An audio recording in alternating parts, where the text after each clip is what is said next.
ஸ்டாலினுக்கு அசிங்கமாக இல்லையா? எடப்பாடியும் தான் உடந்தை. அமைச்சர் சிடிஆர் நிர்மல்குமார் ஆவேசம். குதிரை பேரத்த திமுக நிறுத்தணும்.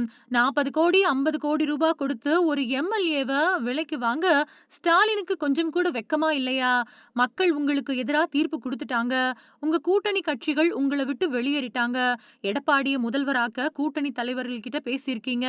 இத விட கேவலமான செயல ஸ்டாலின் செய்ய முடியாது அப்படின்னு அமைச்சர் சிடிஆர் நிர்மல்குமார் கடுமையா விமர்சனம் பண்ணியிருக்காரு. கிருஷ்ணகிரி மாவட்டம் ஊத்தங்கரை சட்டமன்ற தொகுதி உறுப்பினரான இளையராஜாவ தாவேகா சபாநாயகருக்கு எதிரா வாக்களிக்க 35 கோடி ரூபாய் தர்றதா பேரம் பேசப்பட்டுச்சு அப்படிங்கிற செய்தி வெளியாயிருக்கு. இந்த வழக்குல செந்தில் பாலாஜியோட ஆதரவாளர்கள் 20 உட்பட 3 பேர் கைது பண்ணப்பட்டிருக்காங்க. இந்த நிலையில செய்தியாளர்களை சந்திச்சு பேசின அமைச்சர் சிடிஆர் நிர்மல்குமார், உதயநிதி உத்தரவின் பேர்ல தமிழக வெற்றிக் கழக எம்எல்ஏக்கள் கிட்ட பணம் கொடுக்கறதா பேரம் பேசுறீங்க. ஸ்டாலினும் உதயநிதியும் 50 கோடி ரூபாய் வரைக்கும் மற்ற கட்சி எம்எல்ஏக்கள் கிட்ட பேரம் பேசுறது ரொம்பவுமே கேவலம். பல எம்எல்ஏக்கள் புகார் கொடுத்திருக்காங்க. ஒரு சில எம்எல்ஏக்களுக்கு மிரட்டல் விடுக்கப்பட்டிருக்கு. எடப்பாடி பழனிசாமியும் ஒரு வழியில திமுக கூட கூட்டு சேர்ந்து தமிழக வெற்றிக் கழக ஆட்சியை கவிழ்க்க சதி பண்றாரு. கீழ்த்தரமான கேவலமான வேலை செய்யறவங்க மேல சட்டப்பூர்வமா கடும் நடவடிக்கை எடுக்கப்படும். கைது செய்யப்பட்ட நரேஷ் தொடர்ந்து செந்தில் பாலாஜி கூட தொடர்புல இருக்காரு. செந்தில் பாலாஜி கூடவே இருக்கிறவங்களுக்கு கரூர் கம்பெனி நடத்துறவங்களுக்கு நேரடியா குதிரை பேரம் விவகாரத்துல தொடர்பு இருக்கு. திமுகவோட செயல்பாடுகளை மக்கள் தொடர்ந்து பார்த்துக்கிட்டே இருக்காங்க அப்படின்னு சொல்லியிருக்காரு.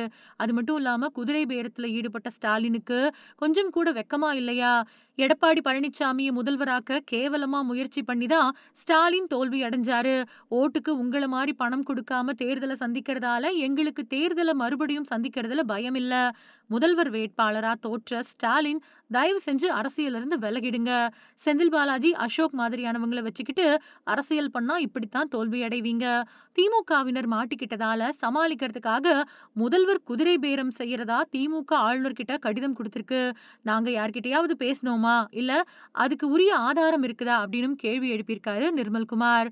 இந்த விவகாரம் தொடர்பா காவல்துறை வெளியிட்டிருக்கக்கூடிய செய்திக்குறிப்புல, கிருஷ்ணகிரி மாவட்டம் ஊத்தங்கரை சட்டமன்ற தொகுதி தமிழக வெற்றிக் கழக எம்எல்ஏ இளையராஜா இவரை சில தினங்களுக்கு முன்னாடி செல்போன்ல தொடர்பு கொண்ட சென்னையைச் சேர்ந்த தேர்தல் வியூக வகுப்பாளர் திருநாவுக்கரசு தான் Indian political democracy status IBDS அப்படிங்கிற கருத்து கணிப்பு நிறுவனத்தை நடத்திட்டு வரதாவும், ஒரு முக்கிய கட்சியை சேர்ந்த சில பேரு கேட்டுக்கிட்டதன் பேர்லயே தொடர்பு கொண்டதாவும் நேர்ல சந்திக்கணும் அப்படின்னு பேசியிருக்காரு.